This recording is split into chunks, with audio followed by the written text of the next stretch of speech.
Hey everybody, and welcome back to News to the Science, where we discuss comics, movies, games, and more. My name is Ronnie, and today we're going to be talking about Zack Snyder's reaction to Henry Cavill appearing in, spoiler alert, in case you haven't seen the movie, I'm going to give you 3 seconds.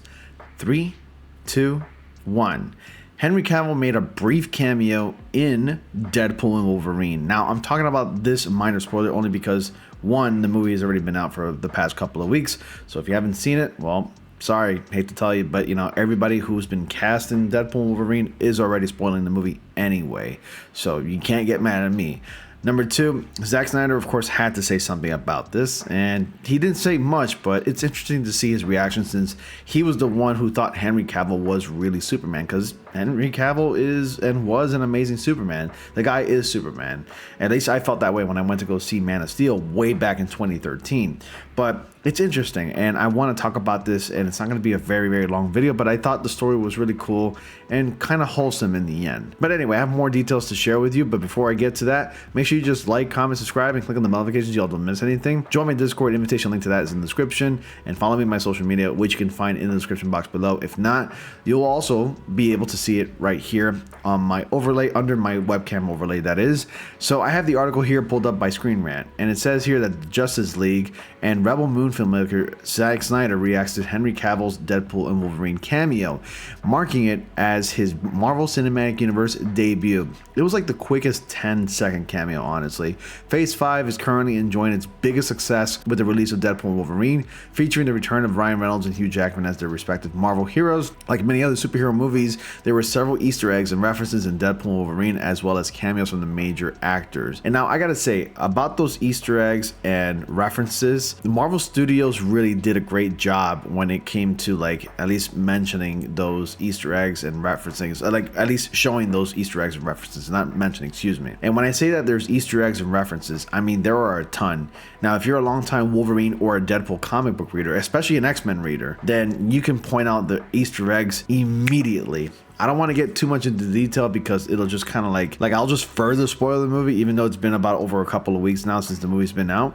But still, the Easter eggs are just everything, and it's everything that a Marvel fan can ever want. And this movie is truly a love letter to us that are huge X-Men, Wolverine, or even Deadpool fans. In a new interview with The Hollywood Reporter, Snyder, who cast Cavill as Superman for 2013's Man of Steel, was asked if he had heard about the British star appearing in Deadpool and Wolverine as a Wolverine variant.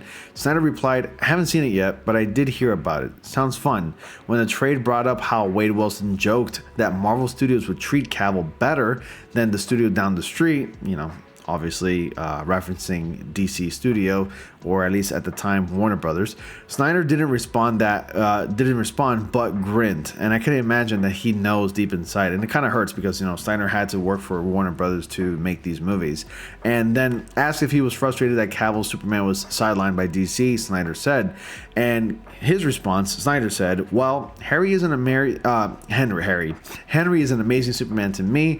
Obviously, I hired him. I wanted him to be Superman, so any coins left on the table are unfortunate, and in that way, it would be great to have more Henry. I always think you could have more Henry.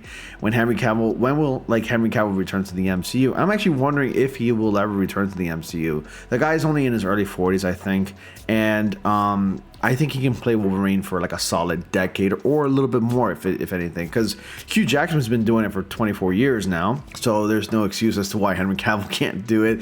The guy's in amazing shape, so is Hugh Jackman, and I think Henry Cavill will be a great Wolverine because it's also been a huge fan casting of Marvel fans in general, of Wolverine fans really, and I think if Henry Cavill were to take on the mantle and put on the claws and carry that role for the next 10 years, I believe he could do an amazing job.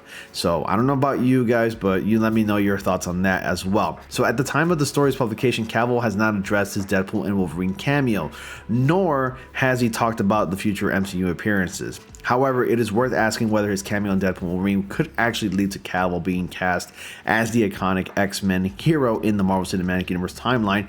Cavill as Wolverine has been a popular fan cast for quite some time, like I mentioned before, which is why his Deadpool and Wolverine cameo was so well received. While it would be fun to see Cavill as Wolverine again, it is very unlikely to happen, as the franchise would probably have Jackman back as Logan and used a few more times in the multiverse saga. Since Marvel is rebooting the X-Men, they will have to be a new Wolverine Wolverine at some point. And it makes sense. And, you know, like, you know, Deadpool said, Marvel Studios is really going to have Hugh Jackman doing this until he's 90, meaning playing Wolverine until he's 90.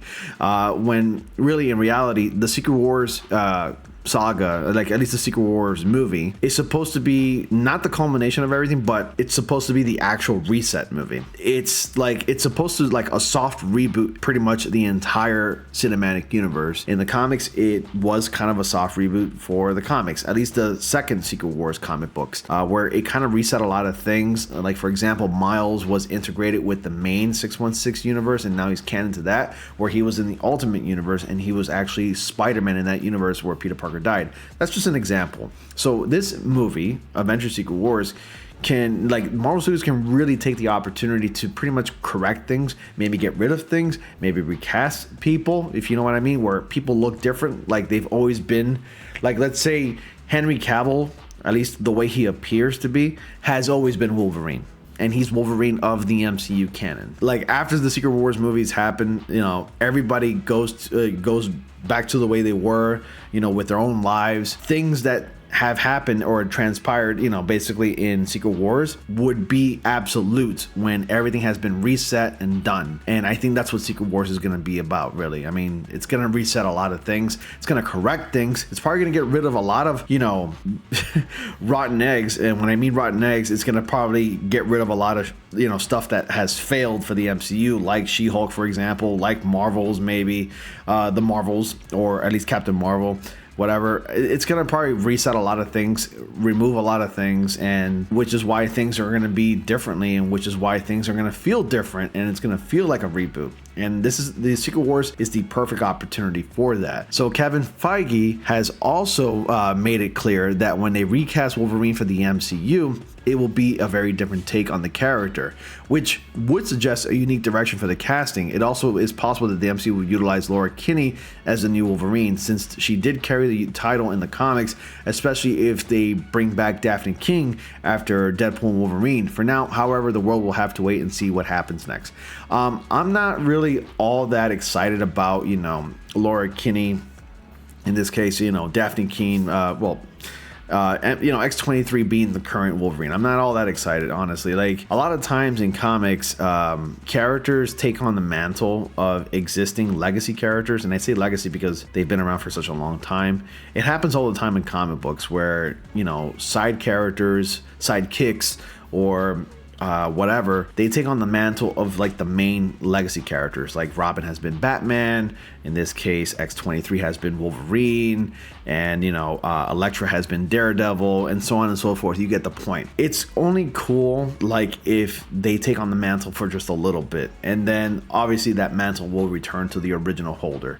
You know, so if they do that and then they bring the mantle back to the original person that was Wolverine, in this case Logan, then I'm okay with it. Like, honestly, like I'm okay with it. I just don't ever want it to be a permanent thing, because like in the comics, death or taking on a mantle of a legacy character or so on and so forth is never permanent. So whatever route they choose, I hope it's a good route, like where fans can get behind. And that's pretty much it. But anyway, that's all I have to talk to you guys about. What are your thoughts? Do you think Henry Cavill will appear once again in the Avengers Secret Wars movie? Do you think he'll carry on the mantle of the Wolverine and put on the claws? You comment down below, and if you had to pick who would be the next Wolverine, who would it be for you? Anyways, guys, thank you all so much for watching. Be sure to like, comment, subscribe, and click on the bell in case you all don't miss anything. And as always, I will see you all in the next comic panel.